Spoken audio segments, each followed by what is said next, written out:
right, so for my final presentation, I am working on colonialism and race. In today's world, surprisingly, that hasn't changed much when it comes to race. So I'm going to focus a lot more on race than colonialism just because you can find more information on the race half, especially in today's world. So in the physical world, in one area especially is healthcare, especially during the COVID-19 times.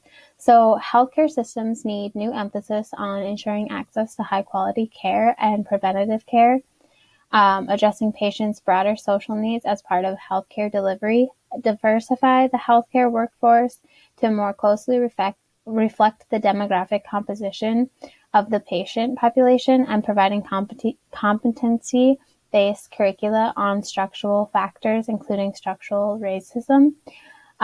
So as we see today, there are a lot of cases of COVID-19. Sometimes the people that aren't white are getting tossed under the bus and just not really getting the care that the white people are getting. So we do see a lot of racism today, especially in the healthcare field.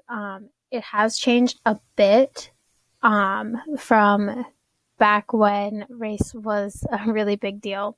So other organizations in our society that tend to have racial issues is temp agencies for finding people temp jobs.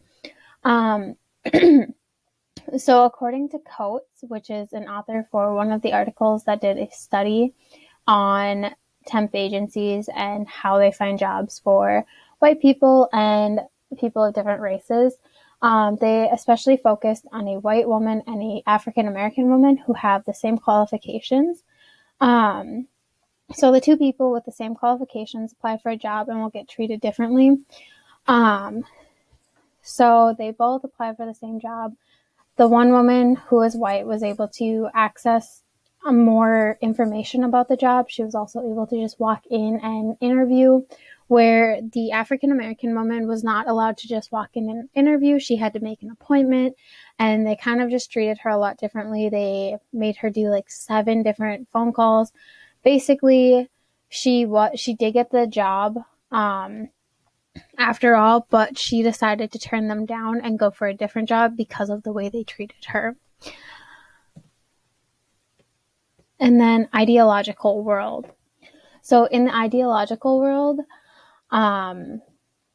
we see, sorry, my computer froze.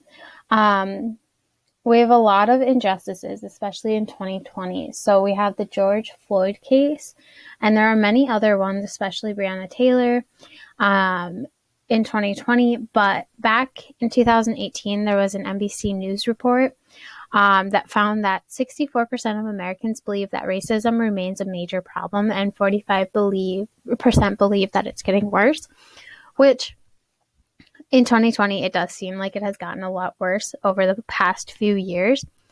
So we see a lot of that today, and it's just not right. It also reminds me about the civil rights movement. And then this is not the first time that we've seen the rise of the Black Lives Matter movement. So back when Martin Luther King Jr. was alive, there was the Black Panthers Society, I believe is what they were. And they actually had a bunch of different little branches off of them. And the Black Lives Movement was a part of them. And they did have a lot of deaths leading up to the Black Lives Movement, like we do in 2020. And then the social world.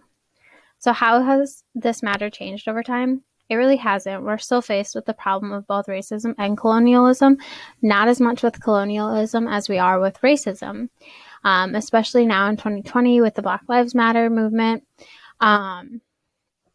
We just are seeing a lot of history repeating itself. And then with colonialism, we're still seeing certain towns or cities or specific areas and cities that are not open to the idea about other races. I am from a small town, and it is predominantly white. I think we had maybe 2 African American people in the town, and they were not really welcomed. So that's just one experience that I've had with that. I just thought it was outrageous that my town did that. And then how do we view these issues? Everyone views them differently. There's no one way, excuse me, there's no one way of just viewing the issues. I have strong views on these issues, and I know others have their opinions on it. So, like I said, everyone has different views on these issues. And here are my works cited pages. I hope you enjoyed the dinosaur background. I thought that would give you a little laugh. Have a good rest of your day. Thank you for listening.